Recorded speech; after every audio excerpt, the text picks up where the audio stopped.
Bom, todo mundo sabe que a Bíblia é o livro mais vendido no mundo com mais ou menos 3,9 bilhões de exemplares. Mas a grande pergunta que muitos fazem é: será que a Bíblia é confiável? Será que não podem ter existido erros de tradução durante os mais ou menos 1.600 anos em que ela foi escrita? Como ter certeza que ninguém adulterou a Bíblia? Nesse vídeo eu vou te mostrar 5 evidências da veracidade da Bíblia.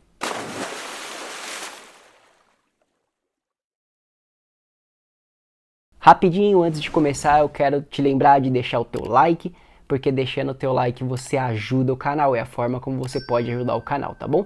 Mas, sem mais demora, vamos em frente. Bom, os cristãos acreditam que a Bíblia é a forma pela qual Deus escolheu se revelar ao homem. Nós acreditamos fielmente na Bíblia, que é um livro que foi escrito ao longo de mais ou menos 1.600 anos, começando ali por Moisés em mais ou menos 1450 a.C.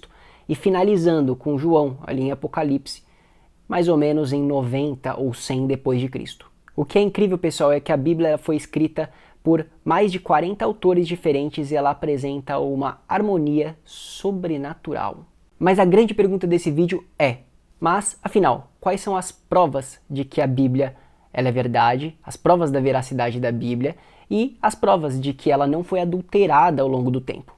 Primeira prova, rabinos massoretas.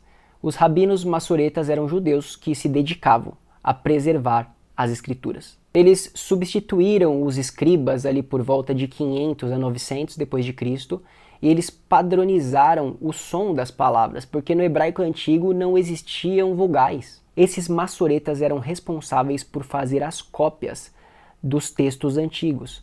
E quando eles finalizavam uma cópia, eles contavam cada letra e a contagem de cada letra tinha que ser igual ao manuscrito antigo ou ao texto antigo. Em caso de qualquer discordância, todo o manuscrito era destruído. Eu disse todo. Eles descartavam todo o trabalho que eles gastaram horas fazendo ou trabalhando. Eles eram extremamente zelosos com isso. Como eles tinham as cópias exatas na mão, assim que eles finalizavam uma cópia que era perfeita, eles descartavam as cópias antigas porque uma cópia antiga era condenada. É por isso que nós não temos acesso hoje aos primeiros manuscritos, ou às versões originais dos manuscritos que foram utilizados para fazer a Bíblia. O texto oficial hebraico utilizado hoje pelos judeus e pelos cristãos na Bíblia é justamente o texto massorético. Esse ponto já traz um pouco mais de confiabilidade. Agora, o próximo ponto vai trazer ainda mais. Segunda prova, manuscritos do Mar Morto. Os manuscritos do Mar Morto são um dos maiores conjuntos documentais da antiguidade da história. Em 1947, um pastor encontrou alguns manuscritos em 11 cavernas na região de Qumran, a nordeste do Mar Morto, na região da Judéia. Ele encontrou pedaços de couro com inscrições em hebraico antigo, 7 pergaminhos com mais de 2.000 anos de idade. E diante dessa descoberta, eles percorreram mais 600 cavernas e encontraram mais pergaminhos. Foram cerca de 800 pergaminhos escritos entre 250 a.C. até 100 d.C. Para você ter uma ideia, antes, a cópia mais antiga do Antigo Testamento era datada de 1008 d.C. Esses pergaminhos, eles cobriram uma lacuna de mais de 1000 anos do Antigo Testamento. Esses pergaminhos forneceram uma espantosa confirmação da fidelidade da Bíblia em comparação com o texto massorético e com o hebraico antigo. Ali continham cópias completas ou parciais de todos os livros canônicos que fazem parte do índice da nossa Bíblia, exceto o livro de Esther. Existe um manuscrito que é uma cópia do livro de Isaías, por exemplo, datado de 125 a.C. Esse manuscrito ele tem 95% do texto idêntico ao padrão da Bíblia hebraica, segundo o teólogo Gleason Archer Jr., que ajudou na tradução da NVI. Os manuscritos do Mar Morto confirmaram de uma forma tremenda a veracidade da Bíblia e o que está escrito nesse livro, que o que está escrito é realmente verdade, mas existem outros achados arqueológicos. Vamos lá para o ponto 3 que eu vou te mostrar. Prova 3, então, achados arqueológicos. Existem vários achados arqueológicos, mas eu vou citar alguns aqui que eu acho mais importantes ou relevantes, tá? O primeiro deles é a Estela de Tel Dan. Esses eram pedras com escritos do que aconteceu na história. Essa pedra, por exemplo, Estela de Tel Dan ou Estela de Davi, menciona o nome de Davi e outros reis de Israel, de Judá, na verdade. Mais especificamente, essa pedra ela conta a história de uma guerra entre a Síria e Israel e Judá. O segundo achado que eu quero citar aqui é o túnel de Ezequias. Ezequias foi um rei de Judá que lutou contra os assírios e durante uma certa batalha ele chegou a construir esse túnel de Ezequias para se proteger do ataque dos assírios. Esse túnel de Ezequias existe hoje em Israel. Ele foi encontrado ali por volta da década de 90, se eu não me engano, e ele na verdade, a descrição da Bíblia desse túnel é exatamente igual, idêntica ao que nós encontramos hoje lá. O terceiro achado arqueológico que eu quero trazer aqui são os prismas de Senaqueribe, que foi um rei da Síria.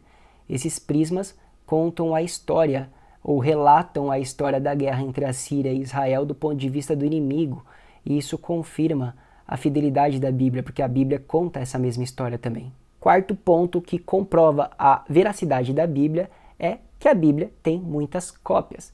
A Bíblia é o documento que mais tem cópias em toda a antiguidade, cerca de 40 mil cópias.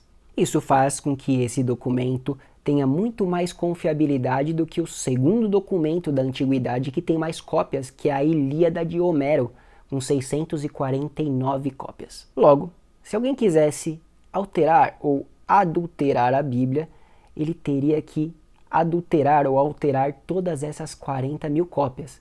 Já pensou que trabalho? Quinta prova sobre a veracidade da Bíblia é o testemunho dos apóstolos. O testemunho dos apóstolos traz uma confiabilidade ainda maior para se acreditar na Bíblia, porque os apóstolos, eles viveram e viram o que Jesus fez, incluindo todos os milagres e a ressurreição. Pensa comigo, se todos os apóstolos estivessem mentindo, por que então eles morreriam por uma falsa causa ou por uma mentira? Você sabe que todos os apóstolos foram torturados e foram mártires, com exceção de João. Vou te fazer uma pergunta. Você morreria por uma mentira? Eu não. Então é mais lógico acreditarmos que os apóstolos estivessem falando a verdade, que eles realmente viram Cristo morrer numa sexta-feira e ressuscitar ao domingo.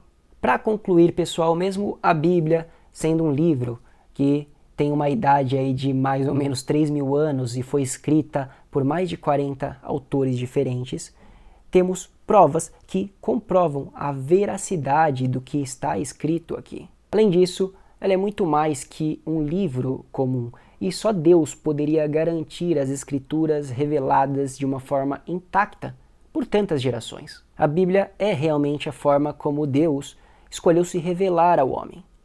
Já pensou se Deus tivesse escolhido se revelar ao homem de forma oral apenas e não escrita? Você já brincou de telefone sem fio? Você se lembra, na verdade, qual é a mensagem que chega ao final do telefone sem fio? É uma mensagem totalmente distorcida. Provavelmente isso aconteceria se Deus escolhesse se revelar somente de forma oral. Mas não, ele fez tudo perfeito. Ele escolheu a forma escrita e a Bíblia para se revelar a nós. Nós brasileiros temos o privilégio de ter acesso a essa Bíblia de uma forma tão fácil, gente. Nem todos os povos no mundo têm esse privilégio. Estima-se, segundo a Jocum, que nós temos 8.000 línguas, mais ou menos, catalogadas no mundo.